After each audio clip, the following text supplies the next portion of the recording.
Hello दोस्तों, आज की वीडियो में बतलाने जरूर आप लोग को अनुपात और समानुपात के कुछ महत्वपूर्ण प्रश्न को हल करने का तरीका, वो भी विदाउट पेन पेपर के। जैसे कि यहाँ पे दिए गए प्रश्न क्या है, ऐसे प्रश्न को आप बिना सूत्र के किस प्रकार से कुछ ही सेकंड में हल कर सकते हैं। तो ऐसे ऐसे प्रश्न को मैं हल करने का तरीका बतलाने जा रहा हूँ। मेरे वीडियो से बने रहे वीडियो को लास्ट देखिएगा। ऐसे प्रश्न को बिना सूत्र के माध्यम से कैसे हल किया जाता है। यह 4:13 समानुपात 64 क्वेश्चन मार्क यहाँ पे दिया गया है। समझिएगा ध्यान से। सबसे पहले यहाँ पे दो बिंदु दिए गए हैं, इसको हम बोलते हैं अनुपात। जैसे कि यहाँ पे इस प्रकार से दो बिंदु दिए गए हैं, इसको हम क्या बोलते हैं, अनुपात। और अनुपात का मतलब क्या होता है, बटा होता है। अनुपात का मतलब भाग होता है। अनुपात का मतलब क्या होता है, बटा होता है। अनुपात का मतलब भाग होता है। यानी कहने का मतलब, मान लीजिए यहाँ पे लिखा गया है 2:3, तो इसका मतलब हम क्या लिख सकते हैं, इसको लिख सकते हैं 2/3 लिख सकते हैं। ठीक है। तो अनुपात का मतलब क्या होता है, बटा होता है, भाग होता है। और समानुपात का मतलब क्या होता है, तो समानुपात का मतलब बराबर होता है।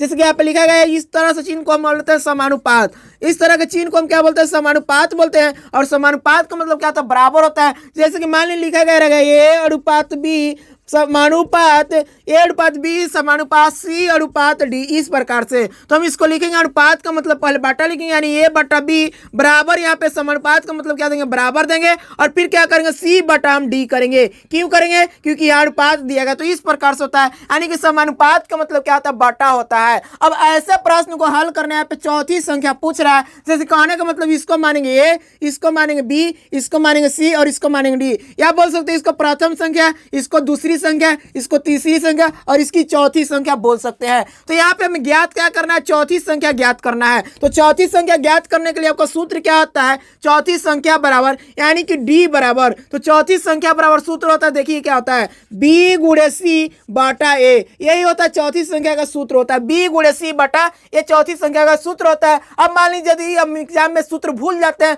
तो कैसे हल करेंगे, तो उसका तरीका मैं बतलाऊंगा बिना सूत्र के कैसे आप ऐसे प्रश्न को हल करेंगे। तो चलिए मैं इसको बतला रहा हूं कैसे इसको बैठाना है। जैसे कि यहाँ पे B का मान कितना दिया, 13 दिया गया है, तो यहाँ पे हम 13 करेंगे। C का मान कितना, 64, यहाँ पे 64 करेंगे। और बटा A कह रहा है, A कितना 4 दिया गया, यहाँ पे 4 करेंगे। अब 4 से काटेगा 16 बार में कटेगा, 16 को 64 और 13 को 16 से गुना करिए। 13 को 16 से गुना करने के बाद जो भी गुणनफल आएगा वह इसका क्या हो जाएगा, आंसर हो जाएगा। यहाँ पे हम गुना करेंगे 13 × 78 और 13 का 13, इस तरह से 8 के 7 3 10 2, यानी कि 208। तो यहाँ पे कितना 208 है, तो इसका आंसर क्या गया, यानी चौथी संख्या बराबर क्या गया, 208 आ गया। तो ऐसे प्रश्न को इस प्रकार से सूत्र के माध्यम से हल करते हैं। अब अचानक से एग्जाम में सूत्र भूल जाएंगे तो बिना सूत्र के ऐसे प्रश्न को किस प्रकार से हल कीजिएगा, तो उसका तरीका मैं बतलाने जा रहा हूं।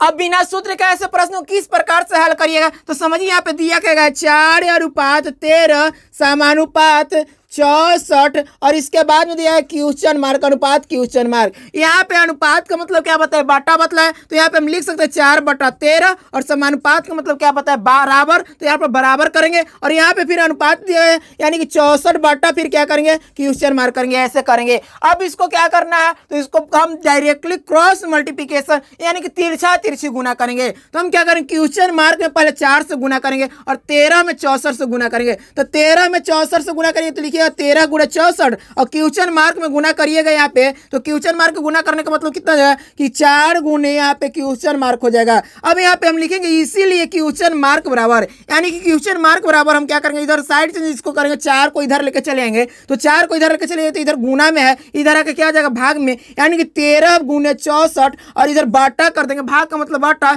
4 करेंगे। तो 4 करेंगे, 16 को 64 यहाँ पे कट जाएगा, यानी कितना होगा, 13 × 16 और 13 × 16 का मतलब कितना, 208। तो इस प्रकार से बिना सूत्र के भी आप ऐसे प्रश्न को हल कर सकते हैं। यदि वीडियो अच्छा लगा है तो लाइक करें, शेयर करें और इसी प्रकार का वीडियो देखने के लिए मेरे चैनल को सब्सक्राइब करना ना भूलें। Thanks for watching.